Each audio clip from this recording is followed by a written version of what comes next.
Un immense corps de serpent couvert d'écailles, des ailes de chauve-souris, des griffes acérées et un souffle capable d'enflammer tout ce qui est à sa portée, le dragon est omniprésent dans toutes les cultures du monde. Mais un tel animal aurait-il pu exister? Du point de vue scientifique, difficile de le croire. Le dragon est un animal fantastique qui transcende les cultures. On le retrouve dans les défilés lors du Nouvel An chinois, dans la mythologie grecque, au Moyen-Âge chez les Vikings et encore aujourd'hui dans la littérature et les films de science-fiction. Représenté sous forme de serpent, de lézard ou de dinosaure, tantôt ailé, tantôt aquatique, le dragon vit dans une caverne ou dans les nuages. Maléfique et destructeur dans la culture occidentale, il est au contraire puissant et protecteur dans la culture asiatique et au Japon. Mais d'où vient le mythe du dragon, et a-t-il un jour réellement peuplé la Terre?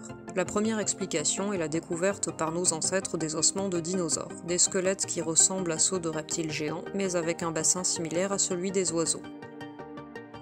La conclusion semblait évidente, ça voulait dire que ces reptiles géants pouvaient voler.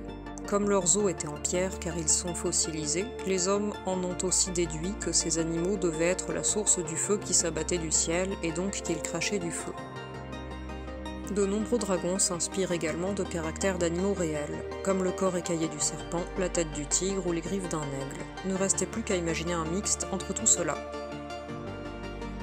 Pour autant, on n'a jamais retrouvé dans les espèces préhistoriques ou actuelles un animal de 4 pattes ou plus avec 2 ailes, comme les dragons sont souvent représentés.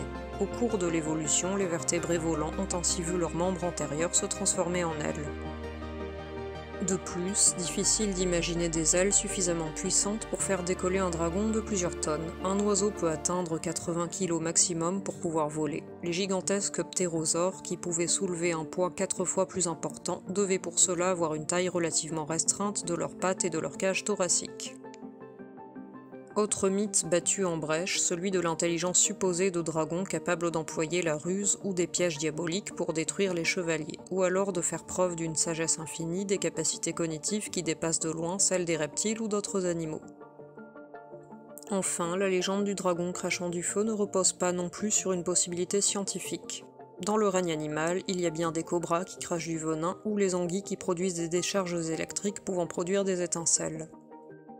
Le coléoptère bombardier projette, lui sur ses victimes, un liquide corrosif en ébullition, mais rien qui puisse provoquer l'inflammation d'un hypothétique gaz exhalé par la gueule du dragon.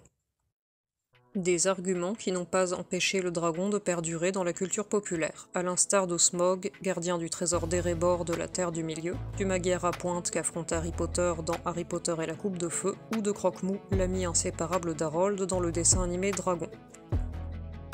Plusieurs animaux portent par ailleurs la dénomination de dragon, comme le dragon du Komodo, en réalité un varan, le lézard-dragon doté d'écailles pointues et de grandes épines dorsales, ou le dragon de mer feuillu qui ressemble à un hippocampe.